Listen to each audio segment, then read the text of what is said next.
It's interesting that I just recently did a video about an individual by the name of Tyler Thompson who was caught and apprehended and sentenced to 40 years in prison for basically being a staunch pervert by messing with a 13-year-old girl. Now I have another story, and this time it involves two people. But what makes this story even more interesting is that these two individuals are not strangers to each other or just happen to come together to be pervs themselves. Theirs is actually about is probably worse than Tyler Thompson. I know you probably think, how could it get much worse than that? Trust me, it does. So in this picture, you see two individuals. One is named William Dale Zulock, and the other one is Zachary Jacoby Zulock. Now, you're probably saying to yourself, Taurean, are they brothers? Because they have the same last name. No, they are not brothers, to answer your question, in case that's the question you had. These two are a married couple. You heard that correctly. This is a Hall G couple right here. And they have been charged with making their adopted kids make child pornography. You heard that correctly. And I've always had, suspicions when it comes to people in the academy when it came to them adopting kids, or, especially if the kids were male children. And this happened in Atlanta. So I'm also curious, what was the race of these children? Now, let me also just say, not every Hall G couple who adopts kids is going to be a bad parent or treat their kids in this manner. But the levels of suspicion are going to be there, especially if I find out that the couple is a white couple and that the kids that they adopted were black. That always raises red flags for a lot of people, and not even just with people who are in a relationship and both of the genders are the same. Even people who are in heterosexual relationships who are white and they adopt black kids and how they treat them. I mean, look at what Charlize Theron has done to the kids she adopted. Look at the kids, or what happened to the black kids that Madonna has adopted. So it's always this thing. It just, when you think of the history behind it, it just looks very dirty, in my opinion. But with that being said, let me go ahead and get into it and see what else we find out. A Walton couple has been arrested and are facing child sex crime charges for acts deputies say they committed against their adopted children. Last month, the Walton County Sheriff's Office raided a home in an unincorporated Loganville where they believed a man was downloading child pornography. When interviewing him, the suspect admitted to collecting child porn and identified a second suspect in Oxford. Now, look at that. These individuals have adopted children and they made them engage in certain acts.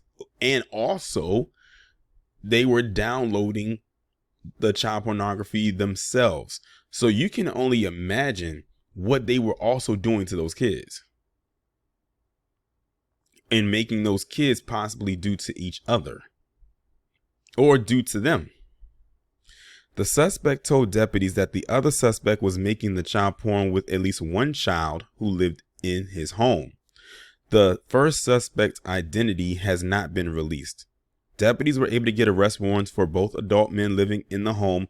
William Dale Zulock, age 32. I'm not sure which one is the 32 because neither one of them looked their age.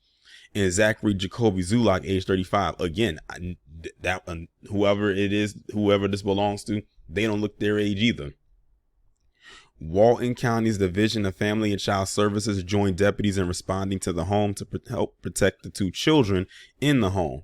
After making sure the children were safe, investigators found evidence that the couple, who were the adoptive fathers of the pair of brothers living there, and how ironic that they were both boys, were recording themselves committing sexually abusive acts against the children. Both men are being held in the Walton County Jail on charges of aggravated child molestation, sexual exploitation of a child, and enticing a child for indecent purposes. William Zulock has an additional charge of child molestation. Deputies say their investigation is ongoing, but the boys are now safe. unfortunately, both the boys are going to be traumatized for the rest of their lives. And again, I would really, really love to know the race of the child. Not that it really would change anything because of how perverted both of these individuals are, but I'm just curious if they were both black, because that really says something right there. But either way, both of these individuals deserve to get everything that's coming their way. And with both of them already being in the academy, I'm sure where they'll be sending them, it might actually feel like a damn festival for them. I'm sure that they will get the preferential treatment that they seek wherever it is that they're headed. And they deserve every bit of it. I think what really got me with this story is the fact that not only was they committing these acts with the boys they adopted and making them commit these acts with them, but also one of them was downloading the child pornography and pleasuring themselves with that as well. And that's why a lot of people often question when a lot of people in the academy adopt, kids and everything like that. And because you never know what their motives could possibly be. And also, here's the thing thing that I've noticed, besides if you have, say, a white couple, or just limited to this, who are in a same-sex marriage and they adopt nothing but a bunch of black kids. That's already a red flag. But another red flag is when they adopt a bunch of kids and say that they're black and all of them happen to be boys. Never do you rarely see them adopt a girl. And really the only time that you ever see them, if they have a girl, is if there's a slight chance that they would adopt a girl, or they did a surrogacy pregnancy where they had a surrogate mother and, she gets pregnant and she ends up developing and a girl is what comes out.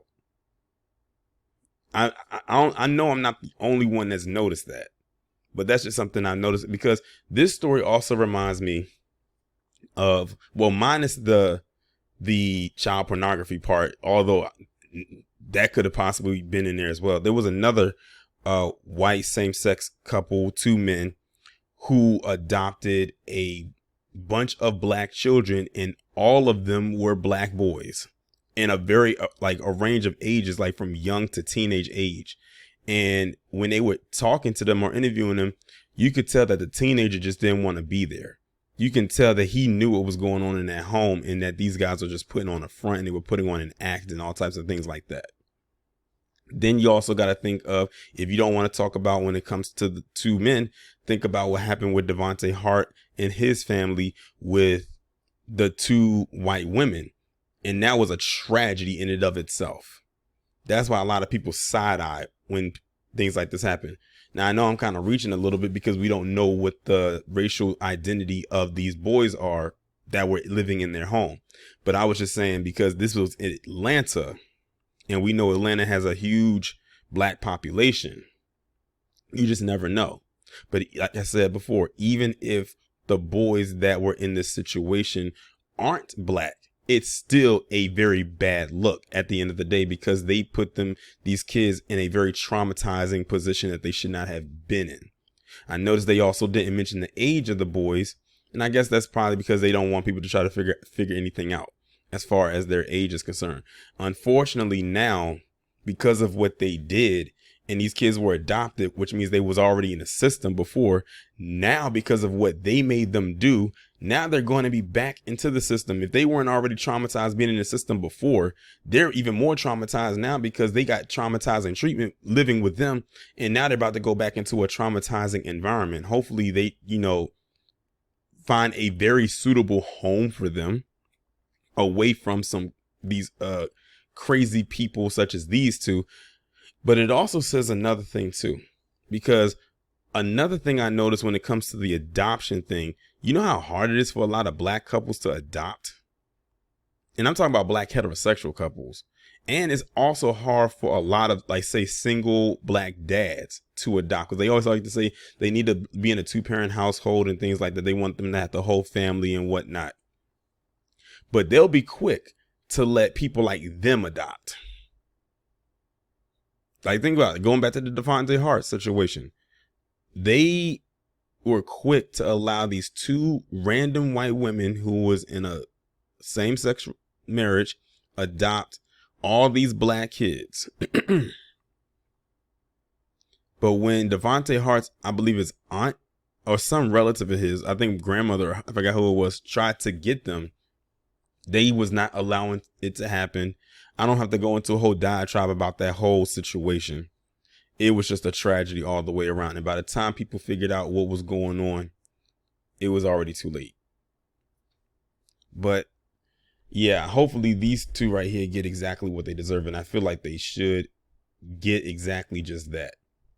But I'm glad that they said that the boys are safe. Definitely just find a more suitable home for them to actually be in. Like imagine going from one system into another system just to get put back into the system and even more traumatized than you were when you left the first time.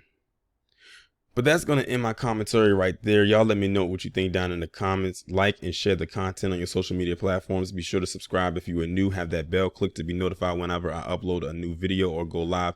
Also, be sure to have your notifications turned on your mobile devices as well. All links down in the description, such as the Patreon, the backup channel, the Discord is all there. And with that being said, I'll talk to you in the next one.